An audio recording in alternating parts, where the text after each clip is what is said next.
मुसलमानों के खिलाफ नफरत के बीच वायरल हुआ मैसूर के राजा का 100 साल पुराना बयान। अंधभक्त हो रहे हैं शर्मसार। 2014 के बाद से मुसलमानों को ताना मारना और प्रताड़ित करना भारत का राष्ट्रीय खून खराबी वाला खेल बन गया है। बमुश्किल कोई दिन गुजरता है जब मुस्लिमों को कट्टरपंथियों द्वारा ये नहीं बताया जाता कि उन्हें कैसे रहना चाहिए, प्यार करना चाहिए, खाना चाहिए, कपड़े पहनना चाहिए, प्रार्थना करनी चाहिए, काम करना चाहिए, शादी करनी चाहिए और प्रजनन करना चाहिए। लेकिन क्या आप जानते हैं मैसूर के 24वें महाराजा ने इसे कैसे देखा होगा? न्यूज पोर्टल चुरमुरी की रिपोर्ट के अनुसार नलवाड़ी के कृष्णराज वाडियार 39 वर्षों तक मैसूर के महाराजा थे। उन्होंने स्वास्थ्य, शिक्षा, उद्योग, बुनियादी ढांचे, कला, संस्कृति, साहित्य में प्रगति के सुनहरे दौर की अध्यक्षता की, यानी विकास किया।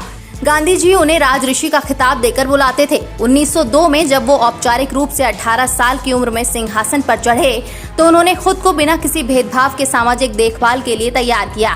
अपने माता पिता की तरह उन्होंने कहा कि वो प्रजा के बीच सभी वर्गों और पंथों के तरक्की को बढ़ावा देना जारी रखेंगे। 1912 में उन्होंने YMCA बैंगलोर की बुनियाद रखी। उनको उम्मीद थी कि इसका प्रभाव धार्मिक, नैतिक और शैक्षिक न केवल इसके ईसाई सदस्यों के लिए बल्कि अन्य धर्मों के युवाओं के लिए भी होगा, जो अपनी मेहनत के लिए घंटों को इसकी दीवारों के भीतर बिताएंगे। 1922 में आज से ठीक 100 साल पहले उन्होंने मैसूर में जुम्मा मस्जिद का उद्घाटन किया। टीपू सुल्तान की शहादत के बाद मस्जिद को उनके पूर्वजों ने बनवाया था।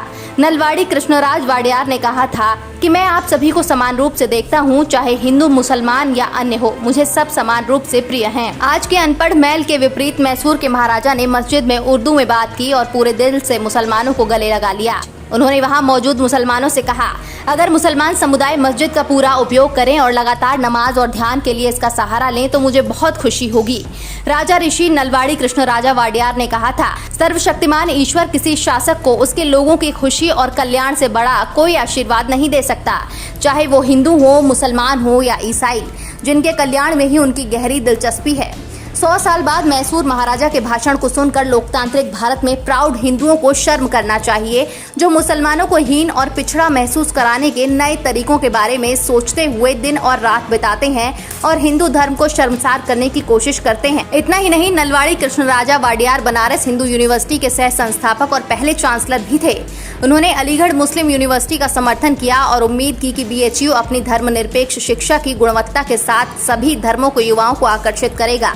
सोशल मीडिया पर इस रिपोर्ट पर प्रतिक्रिया देते हुए यूजर्स ने लिखा, सबको पढ़ना चाहिए और सीखना भी चाहिए, पर छोटे से हिंदू धर्म का क्या मतलब है? एक और सोशल मीडिया यूजर ने लिखा, विडंबना ये है कि आज उनके वंशज मैसूर में कट्टरपंथी भाषा का प्रयोग कर रहे हैं। आपकी क्या राय है इस खबर को देखने के बाद? हमें कमेंट बॉक्स में जरूर बताएं। साथ ही हमारे चैनल को सब्सक्राइब करें और बेल आइकन जरूर दबाएं, जिससे हर खबर की अपडेट आप तक पहुंचे।